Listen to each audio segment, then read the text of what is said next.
ఈరోజు దేవుని వాగ్దానం యోబు గ్రంథం 22వ అధ్యాయం 28వ వచనం.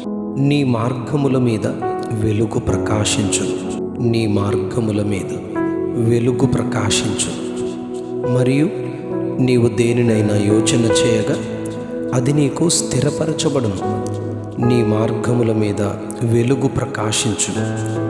ఊజు దేశమంతటిలో యథార్థ ప్రవర్తనుడు, న్యాయవంతుడు, దేవుని యందు భయభక్తులు కలిగి చెడుతనము విసర్జించిన వాడైన యోబు వ్రాసిన గ్రంథమిది. ఈ గ్రంథంలో దేవుని చేత భద్రతను అను కంచె తొలగించబడి, అపవాది ద్వారా శోధించబడి, ముందుగా యావదాస్తిని కోల్పోయి ఒక్కరోజే కుమారులను కుమార్తెలను ఓ ప్రమాదంలో పోగొట్టుకుని, తన శరీర ఆరోగ్యం పాడై ఒళ్ళంతా కురుపులతో నిండి చావునకు దగ్గరైనప్పుడు భార్య ద్వేషించి దూషించి దేవుని విడిచిపెట్టుమని చెప్పిన సమయంలో తన స్నేహితులు ముగ్గురు యోబును ఓదార్చుటకు వచ్చినప్పుడు వారి మధ్య జరిగిన సంభాషణ దేవుని అద్భుత కార్యముగా రెండంతలు తిరిగి ఆస్తిని పొందుకోవడం, ఆరోగ్యాన్ని దేవుడు అనుగ్రహించి పోగొట్టుకున్న తన ముందున్న పిల్లల కంటే ఎంతో సౌందర్యమైన పిల్లలు 10 మందిని మరలా దేవుడు యోబుకు అనుగ్రహించబడడం, ఈ యోబు చరిత్ర అంతా ఈ గ్రంథంలో చెప్పబడింది. ఈరోజు మనం ధ్యానించే వాక్యం యోబు స్నేహితుడు ఎలీఫజు యోబుతో మాట్లాడిన మాటిది. నీవు ఆయనకు ప్రార్థన చేయగా ఆయన నీ మనవి ఆలకించును, నీవు నీ మొక్కుబళ్ళు చెల్లిస్తావు, నీవు దేనినైనా యోచన చేయగా అది నీకు స్థిరపరచబడుతుంది, నీ మార్గముల మీద ఆయన వెలుగును ప్రకాశింపచేస్తారు అని చెబుతాడు. ఈ మాట యొక్క నిజమైన అర్థాన్ని మనం ఈ సమయంలో ధ్యానం చేద్దాం. ఒక లైటు వెలగాలంటే తప్పక దానికి కరెంటు అనుసంధానం చేయబడాలి.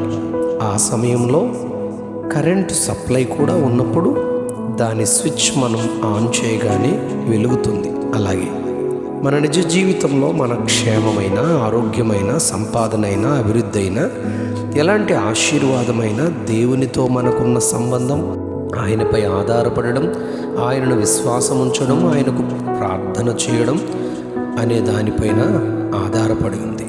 ఇది మనం గుర్తించాలి.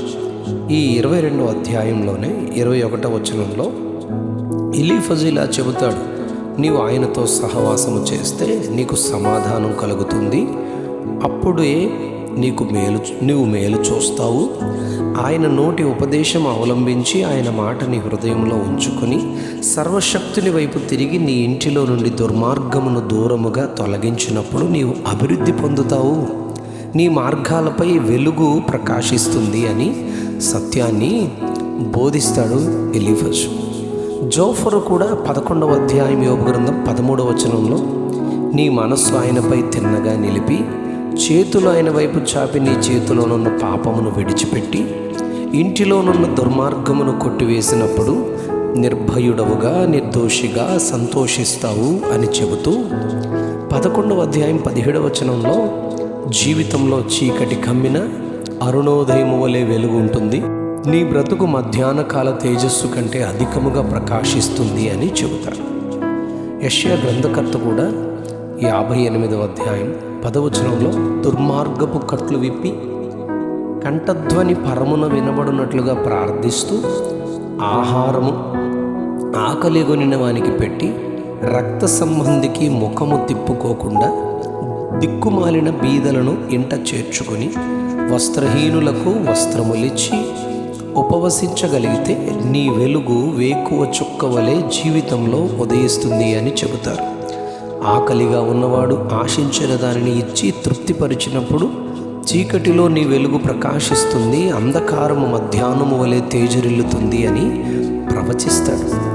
ప్రవక్త అయిన హోషేయ కూడా 14వ అధ్యాయం 9వ వచనంలో జ్ఞానులే ఈ సంగతులు వివేచిస్తారు, బుద్ధిమంతులే గ్రహిస్తారు, వీటి చొప్పున నీతిమంతులు నడుచుకుంటారు, ఎందుకంటే యెహోవా మార్గములు చక్కనివి అని చెబుతాడు.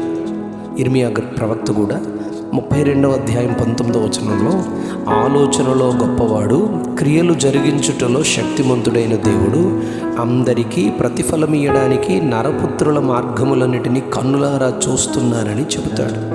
మన హృదయాన్ని ఆయనకిచ్చి మన కన్నులకు ఆయన మార్గములను ఇంపుగా చేసుకోవాలని జ్ఞాని అయిన సొలొమోను సామెతల గ్రంథం 23వ అధ్యాయం 26వ వచనంలో చెబుతాడు. 119వ కీర్తన 105వ వచనంలో నీ వాక్యము నా పాదములకు దీపము, నా త్రోవకు మార్గముకు వెలుగయుంది అని దావీదు చెబుతూ ఆ మార్గములో నా నడకలను స్థిరపరుచుకున్నాను అని చెబుతాడు. సామెతల గ్రంథం 4వ అధ్యాయం 18వ వచనంలో పట్టపగలగు వరకు వేకువ వెలుగు తేజరిల్లునట్లు నీతిమంతుల మార్గము అంతకంతకు తేజరిల్లుతుంది అని చెబుతాడు. 112వ కీర్తన 4వ వచనంలో యథార్థవంతులకు చీకటిలో వెలుగు పుడుతుంది అని రాజైన దావీదు చెబుతాడు. నీతిమంతుల కొరకు వెలుగు, యథార్థ హృదయుల కొరకు ఆనందము విత్తబడతాయి అని చెబుతారు. మలాకి ప్రవక్త కూడా 4వ అధ్యాయం 2వ వచనంలో ఆయన నామమందు భయభక్తులు గలవారగు మీకు నీతి సూర్యుడు ఉదయించును అని ప్రవచిస్తారు. ఆ వెలుగు దీపము వాక్యమైన యేసుక్రీస్తు ప్రభువే. యోహాను సువార్త 8వ అధ్యాయం 12వ వచనంలో యేసు ప్రభు ఇలా అంటారు, నేను లోకమునకు వెలుగును, నన్ను వెంబడించువారు చీకటిలో నడువక జీవపు వెలుగు కలిగి ఉంటారు అని చెప్తారు. అగాధ జలములపై కమ్మబడిన చీకటిని వెలుగు కమ్మని పలికిన వెలుగైన దేవుడే మన ఆత్మాను దీపము వెలిగించారు. ఆ దేవుడే 18వ కీర్తన 28వ వచనం ప్రకారం చీకటిని వెలుగుగా చేసి మన మార్గముల మీద వెలుగు ప్రకాశింపచేయును గాక. Amen, amen, amen. నీ మార్గముల మీద వెలుగు ప్రకాశించును. నీ మార్గముల మీద వెలుగు ప్రకాశించును. ఆమెన్.